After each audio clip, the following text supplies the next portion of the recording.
Hello friends, welcome to my channel Amazing Cuisines.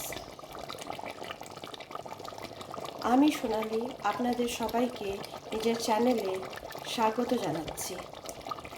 পুরনো বন্ধুদের thank you, যারা আমার নতুন বন্ধু হয়েছেন তাদেরকে আমার চ্যানেলে ওয়েলকাম, আর যারা এখনও আমার চ্যানেলটিকে সাবস্ক্রাইব করেননি তারা প্লিজ চ্যানেলটিকে সাবস্ক্রাইব করে দেবেন। আজকে আমি আরও একটি মাটনের নতুন রেসিপি নিয়ে আপনাদের সামনে হাজির হয়ে গেলাম। আজ যে রেসিপিটা আমি আপনাদের সাথে শেয়ার করব সেটা হচ্ছে খাসির মাংসের ঝোল অথবা মাটন কারি। মাটন কারি করার জন্যে আমি নিয়ে নিয়েছি প্রায় এখানে 700 গ্রামের মতন খাসির মাংস।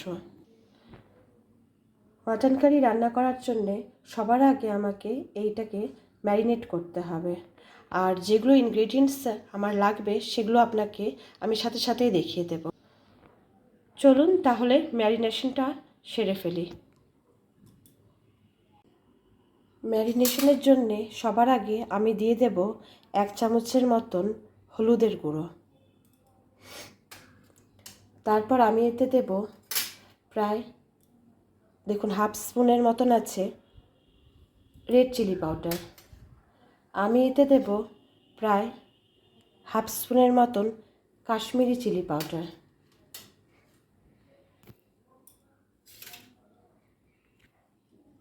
দিয়ে দেব এতে স্বাদ অনুযায়ী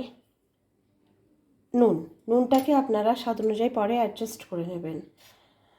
দেব আমি এতে 1-1.5 চামচের মতন ধনের গুঁড়ো।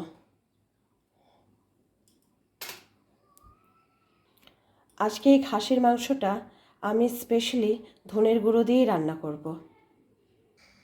ম্যারিনেশনের জন্য আর যেটা লাগবে সেটা হচ্ছে পেঁয়াজ, রসুন, আদা, টমেটো, লঙ্কার পেস্ট। এর মধ্যে প্রায় আমি 3টে পেঁয়াজ, একটা গোটা রসুন, প্রায় 1-1.5 ইঞ্চির মতন আদা, 3টে কাঁচা লঙ্কা আর একটা বড় টমেটোর পেস্ট করে নিয়েছি। এবার এই পেস্টটা আমি মাংসের মধ্যে দিয়ে দেব। বাকিটা আমি কাচিয়ে এর মধ্যে দেব। এবার সবার লাস্টে আমি দিয়ে দেব সর্ষের তেল। দেখুন মাংসর ম্যারিনেশনটা কমপ্লিট হয়ে গেছে। এবার এটাকে আমি ঢাকা দিয়ে প্রায় আধ ঘন্টার মতন আলাদা সরিয়ে রাখবো। সবার আগে আমি যেহেতু মাংসটাকে কুকারে রান্না করব, তাই কিছুটা তেল নিয়ে নিয়েছি। এর মধ্যে আলুগুলোকে আগে ভেজে তুলে নেব। আলুটাকে আমি এখানে কেটে নিয়েছি, কেটে হলুদ আর নুন মাখিয়ে রেখেছি। আলুগুলোকে ভেজে নিচ্ছি প্রায় 2-3 মিনিট ধরে। আলুগুলোকে একটু ব্রাউন হয়ে গেলে ভেজে তুলে নেব। আলুগুলো ভাজা হয়ে গেছে, আমি তুলে একটা বাটিতে রেখে দিয়েছি। এবার দিয়ে দিয়েছি। দেখুন তেলটা গরম হয়ে গেছে। এবার এতে আমি ফোড়ন দিয়ে দেব।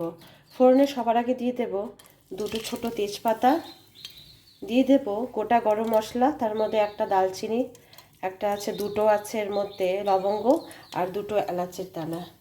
দিয়ে দেব এতে একটা শুকনো লঙ্কা আর ফোড়নের জন্যে হাফ চামচের মতন জিরে।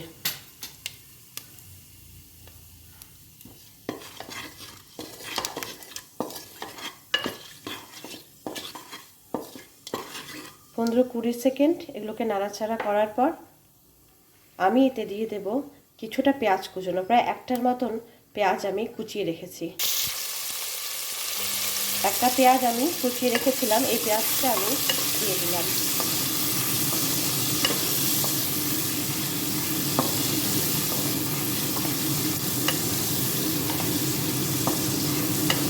এই পেঁয়াজগুলোকে প্রায় 2 মিনিটের মতন আমি ব্রাউন হওয়ার মতন ফ্রাই করে নেব।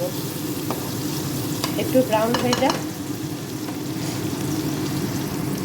ফ্লেমটা সবসময় মিডিয়াম টু হাই রাখবো। দেখুন পেঁয়াজটা গোল্ডেন ব্রাউন হয়ে গেছে। এবার এর মধ্যে মাটনটা যেটা ম্যারিনেট করতে রেখেছিলাম সেটা এবার মধ্যে দিয়ে দেবো। প্রায় হাফ অ্যান আওয়ার হয়ে গেছে, মাটনটার ম্যারিনেশন কমপ্লিট হয়ে গেছে।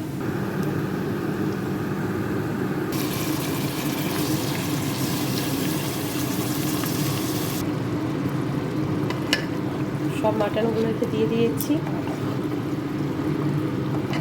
এবার এগুলোকে মিডিয়াম টু হাই ফ্লেমে ভালো করে কষাবো। 15 থেকে 20 মিনিট ধরে এটাকে মিডিয়াম টু হাই ফ্লেমে রেখে কষাতে হবে।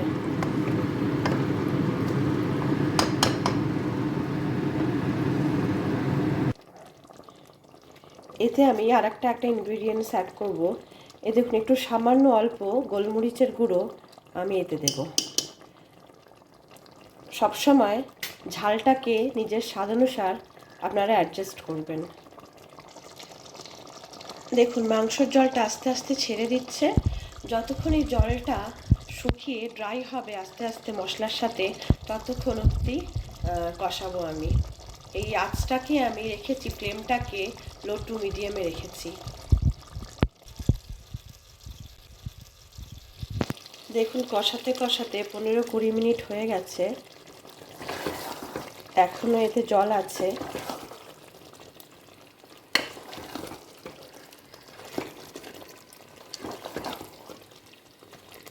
এই দেখুন, এখন এটা আমি আরও এক্সট্রা 10 মিনিটের জন্যে কষাবো।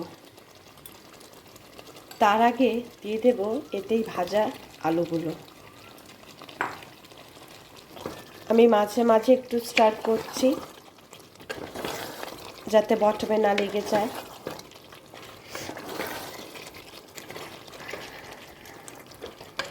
এখন আমি ফ্লেমটাকে আবার একটু মিডিয়ামে করে দিয়েছি। ফ্লেমের অ্যাডজাস্টমেন্টটা ইজ মোস্ট ইম্পর্টেন্ট।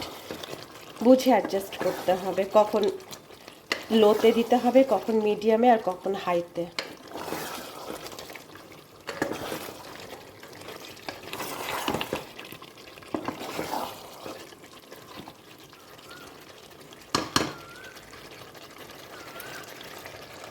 আমি একটু টেস্ট করলাম, নুনটা একটু লাগবে, আমি আর একটু নুন দিয়ে দিলাম।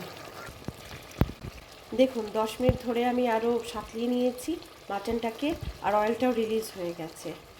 এবার এটার মধ্যে আমি গরম জল দিয়ে দেব। গরম জল আমি করে রেখেছি। গরম জলটা দিলে মাটনটা ভালো করে সেদ্ধ হয়ে যাবে, তাড়াতাড়ি চটপট হয়ে যাবে। আর সামান্য একটু আমি নুন দিয়ে রেখেছি জলটার মধ্যে। এতে কারি, যেহেতু এটা কারি হচ্ছে, মাটন কারি, তাই একটু ঝোলটা রাখবো। প্রায় এতে আমি 700-750 ml জল দিয়ে দিয়েছি। এবার আমি লিডটাকে কাভার করে দেব, লিডটা লাগিয়ে দেব প্রেশার কুকারের। আর প্রায় আমার যে কুকারটার মধ্যে আছে, এতে প্রায় 7 থেকে 8 হুইসেলের দরকার পড়ে। তো আমি এটাকে মিডিয়ামের উপরে রেখে, মিডিয়াম ফ্লেমে রেখে 7 থেকে 8 হুইসেল এতে দেব। কুকারের লিডটা লাগিয়ে দিয়েছি। প্রথমে হাই ফ্লেমে রেখেছি, ফার্স্ট একটা হুইসেল পড়ে যাওয়ার পর বাকিগুলো আমি মিডিয়ামের উপরে ফ্লেমটা করে দেব। দেখুন, 8টা হুইসেল হওয়ার পরে আমি লিডটা খুলে দিয়েছি, আর মাটনটা অলমোস্ট পুরোটা সেদ্ধ হয়ে গেছে যতটা প্রয়োজনীয়, আর ঝোল এতটা রয়েছে। এবার এই গ্রেভিটাকে আমি একটু শুকিয়ে নেব। প্রায় 2-3 মিনিটের জন্যে আমি হাই ফ্লেমে রেখে একটু গ্রেভিটা শুকিয়ে নিচ্ছি।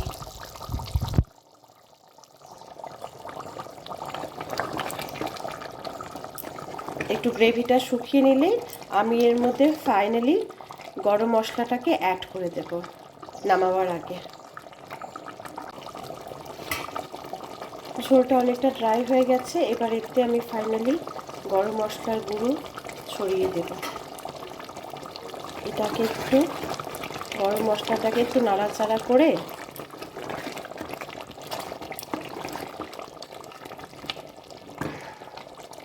আমি ফ্লেমটাকে অফ করে দিলাম। এবার আমি এটাকে ঢাকা দিয়ে স্ট্যান্ডিং টাইমে 5 মিনিটের জন্য রাখবো। যদি আপনাদের মাটনের রেসিপিটি ভালো লেগে থাকে, তাহলে অবশ্যই লাইক করবেন, শেয়ার করবেন, অ্যান্ড কমেন্ট করে আমাকে জানাবেন। আর যারা এখনও আমার চ্যানেলটিকে সাবস্ক্রাইব করেননি, তারা প্লিজ সাবস্ক্রাইব করে দেবেন। আজকের মতন এতটুকুই। নেক্সট ভিডিওতে আপনাদের সাথে আবার দেখা হবে। Be happy, stay healthy. নমস্কার।